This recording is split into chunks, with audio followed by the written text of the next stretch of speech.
बिस्मिल्लाहिर्रहमानिर्रहीम। व्यूवर्स, आप देख रहे हैं हमारा YouTube channel news to you. उम्मीद है आप खैरियत से होंगे। दो तीन अहम चीज़ें आज आपके साथ डिस्कस करनी है, बड़ी इंपॉर्टेंट है, बड़ी अहम है, क्योंकि जो इंकशाफात हो रहे हैं वो आपके सामने लाना है। तय हो गया, Imran Khan intra party election में चेयरमैन के उम्मीदवार नहीं होंगे। बैरिस्टर गौहर चेयरमैन का इलेक्शन लड़ेंगे। 2 दिसंबर को इंट्रा पार्टी इलेक्शन होंगे। लेकिन अकबर एस बाबर ने नया कट्टा खोल दिया है। वो कह रहे हैं जिनका इलेक्टोरल कॉलेज ही मौजूद नहीं है, और इनका जब इलेक्टोरल कॉलेज मौजूद नहीं है तो इंट्रा पार्टी इलेक्शन नहीं हो सकते, और वो इसको चैलेंज करेंगे अगर ये इलेक्शन करवाते हैं तो। दूसरी बात, साबिक सेक्रेटरी दिफा lieutenant general retired Naeem Akhtar Lodhi ने जनाब जो इंकशाफात किए हैं इमरान खान की माफ़ी के हवाले से, उनसे रबते के हवाले से, और उनके कहा कि मेरी सुलह करवाओ आर्मी चीफ से, जनरल नदीम से और जनरल फैसल नसीर से, लेकिन बात नहीं बनी। वो अपनी गलतियां मान रहे हैं। और तीसरी बात, ये जो ड्रामा क्रिएट किया, जो फॉल्स फ्लैग ऑपरेशन, ये जो शहजाद अकबर का, वो पकड़ा गया है। वो मैं साबित करूंगा। वो कुछ ट्वीट्स हैं, वो मैं साबित करूंगा।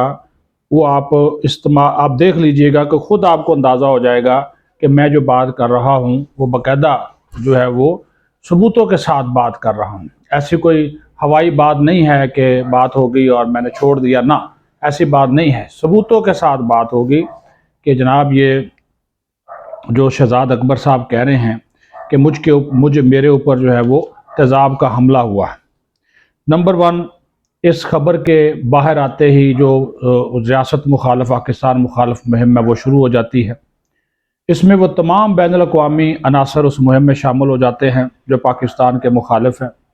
और उसमें एक नाम है द इंडिपेंडेंट का, जो जरीदा, उसमें पाकिस्तान मुखालिफ मशहूर सहाफ़ी है डेविड रोज़। वो इस हमले को असल करार देते हैं, इल्ज़ाम ISI पर लगा देते हैं। इंडिया भी ISI से खौफज़दा, और ये सहाफ़ी डेविड रोज़ और ये जो यहूदी लाबी वो भी हमारी ISI से खौफज़दा है। इसका मतलब है ISI ने इनको डंडा दिया हुआ है और ISI अच्छा काम कर रही है अगर ये उससे खौफज़दा है। वो इंडिया वाली बात में मैं आपको बताता हूँ कि वो मैं आगे जाकर आपको बताऊँगा। तो ISI ने डंडा तो इनको दिया हुआ ना जी, इंडिया वालों को भी और पाकिस्तान मुखालिफ अनासर को भी, क्योंकि रियासत को और मुल्क को बचाना ISI की बुनियादी जिम्मेदारियों में से एक है और वो अपनी जिम्मेदारी बखूबी निभा रहे हैं। तो इसकी वजह से चीखें इनकी आसमान तक पहुँच रही हैं। तो जनाब ये जो फॉल्स फ्लैग ऑपरेशन किया है खुद साख्ता शहजाद अकबर ने अपने ऊपर हमले का, डेविड रोज़ जो सहाफ़ी हैं ये PTI के लाडले हैं, और इमरान खान की जो हमायती यहूदी इस्टेब्लिशमेंट है ये उसका हिस्सा है। और इस सहाफ़ी को भी तवाइफ़ों की तरह दौरे कराए गए, उस वक़्त वज़ीर आज़म हाउस के मुलाकातें कराई गई इमरान खान से। और फिर यही डेविड रोज़ था जिसने वो फिर ये 190 मिलियन पाउंड वाली स्टोरी और वो शरीफ ख़ानदान की, शहबाज शरीफ की करप्शन और पता नहीं किस किस के क्या क्या कारनामे जो है वो निकाल के बयान करना शुरू कर दिए थे। वो भी इसी ने किए थे ना, जो कि बाद में झूठ का पुलंदा साबित हुए। अच्छा, फिर ये आप सोचें कि ये कैसा तेज़ाब था, कि ये कैसा एक तेज़ाब का हमला था जिसमें शहजाद अकबर के बकौल उनके कि मेरे मुंह पर तेज़ाब डाला गया, लेकिन उनका मुंह भी जो है वो बिल्कुल महफूज रहा। ठीक है जी, महफूज रहा। और फिर उन्होंने कहा जी ये मेरी जो ऐनक है वो टूट गई। अच्छा, और ऐनक जो टूटी हुई देखी है तो वो कहा जी कि किसी बार ऐसी वो लग रहा है कि जब वो आप ऐनक देखते हैं ना तो वो तेज़ाब वाली ऐनक लगती नहीं, वो तो फिर धुंधली हो, सारी हो, टूटी फूटी हो और शीशे जल जाए ना। वो तो ऐसे लग रहा है जो ऐनक वो पेश कर रहे हैं उसका भी मैं आपको तिया पाचा करता हूँ। वो एक ट्वीट किया है एक साहब ने, वो आप साथ देख लें, आपको अंदाज़ा हो जाएगा। वो देखें, ये वो ऐनक है। ये एक आपको ऐनक धुंधली सी नज़र आ रही है, ये इस पे इनका दावा है कि तेज़ाब फेंका गया, तेज़ाब की वजह से ऐसी हो गई। जबकि शहजाद अकबर ने कभी ऐसी ऐनक पहनी ही नहीं। जो वो ऐनक पहनते हैं वो देख लें, वो 4-5 ऐनकों में उनका जो चेहरा है उसमें देख लें, वो ऐनक जिसके ऊपर हमला हुआ है, जिसके ऊपर तेज़ाब फेंका गया है, क्या वो ऐनक और ये जो ऐनकें पहनते हैं वो ऐनक आपस में मिलती है? तो ये झूठ का पुलंदा, जालसाजी और फॉल्स, वजह से इंडिया फॉल्स फ्लैग ऑपरेशन करता है ना, पाकिस्तान पे इल्ज़ाम डाल देता है, वही काम इसने किया। ठीक है जी।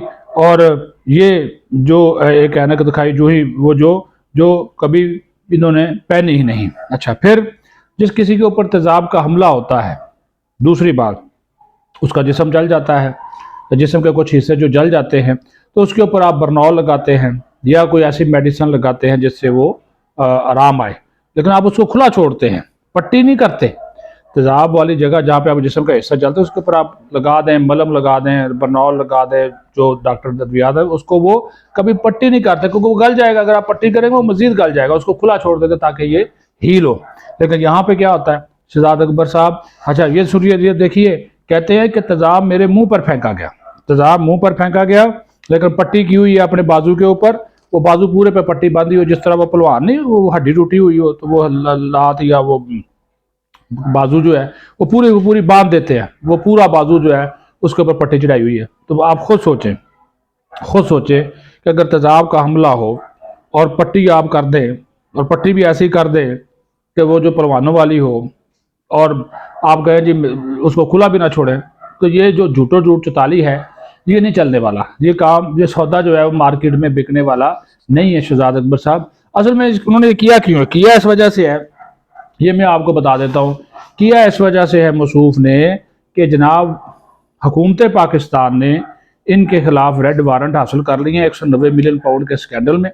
ये इनको इंटरपोल के जरिए वापस लाना है, तो ये बरतानवी हुकूमत से अब हमायतें और मदद हासिल करेंगे, एक तरह की पनाह मांगेंगे कि जनाब देखें मेरे पे तो हमला हो गया, ताकि ये वापस ना आ सकें। क्योंकि हमारा बरतानिया के साथ इस किस्म का मुआहदा अभी नहीं है, लेकिन जब इंटरपोल के जरिए आप किसी मुजरम को या मुलजम को बुलाते हैं जिसके खिलाफ आपको इन्वेस्टिगेशन रिक्वायर्ड हो, तो वो फिर आप एक बाकायदा प्रोसीजर पूरा करते हो। हुकूमत पाकिस्तान उस प्रोसीजर को पूरा कर रही है, तो इसने उस डर और खौफ के मैं मुझे कहीं पाकिस्तान के हवाले ना कर दिया जाए, इसने अपने ऊपर तेजाब फेंकने का एक ड्रामा जो है वो रचाया। अब आ जाए नईम खालिद लोधी की तरफ। नईम खालिद लोधी पाकिस्तान के बड़े नामवर सेक्रेटरी दिफा रिटायर्ड रहे हैं और मुख्तलिफ ओहदों पर भी रहे हैं। लेफ्टिनेंट जनरल रिटायर्ड है, कोर कमांड की है, दीगर अहम ओहदों पर रहे फौज में।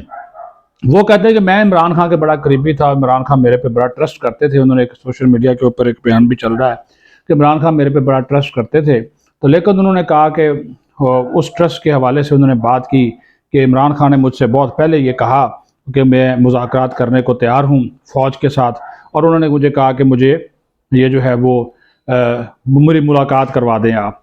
मैं जनरल रिटायर्ड आसम मुनीर से भी माफ़ी मांगने को तैयार हूँ, जनरल माजर चाहता हूँ कि मैं chief of army staff general Syed Asim Munir से भी माफ़ी मांगने को तैयार हूँ। DGISI lieutenant general Nadeem Ahmed Anjum से भी माफ़ी मांगने को तैयार हूँ। मेजर जनरल फैसल नसीर से भी माफ़ी मांगने को तैयार हूँ, लेकिन आप मुझे माफ़ी ले दें, मैंने गलती की है। ये जो और फिर वो कहते हैं कि जेल जाने के बाद भी उन्होंने मुझे मैसेज भिजवाया कि मेरा सिर्फ आप पे एतबार है, आप इन लोगों से बात करें कि मुझे जो है वो माफ़ी मिल जाए। तो वो तो माफ़ियाँ मांग रहे हैं, तो लेकिन माफ़ी मिल नहीं रही, उधर से माफ़ी उनको मिल नहीं रही। वो कह रहे हैं कि जनाब ये माफ़ी नहीं मिल सकती, और ये अगर आप माफ़ी मांगनी है तो आप अपना जो है वो एक स्टेटमेंट ओपन दे दें। और ये भी उन्होंने इस चीज़ को कहा नईम खालिद लोधी ने कि जनाब जिस तरह के इनके दावे थे या जिस तरह के ये इन्होंने फ़ौज पाकिस्तान के अंदर नफरत तकसीम पैदा की है, उसके ज़िम्मेदार ये खुद हैं और वो अपनी गलतियों को मानते हैं। इमरान खान अपनी गलतियों को मान रहा है, कह रहा है कि जनाब मुझसे गलतियां हो गई हैं, मुझे ये नहीं करना चाहिए था, नहीं करना चाहिए था, मेरी बातचीत कराएं। तो ये रोना धोना उनका जारी है, लेकिन आगे से अभी तक जो जवाब आ रहा है एब्सोल्युटली नॉट। पाकिस्तान जिंदाबाद।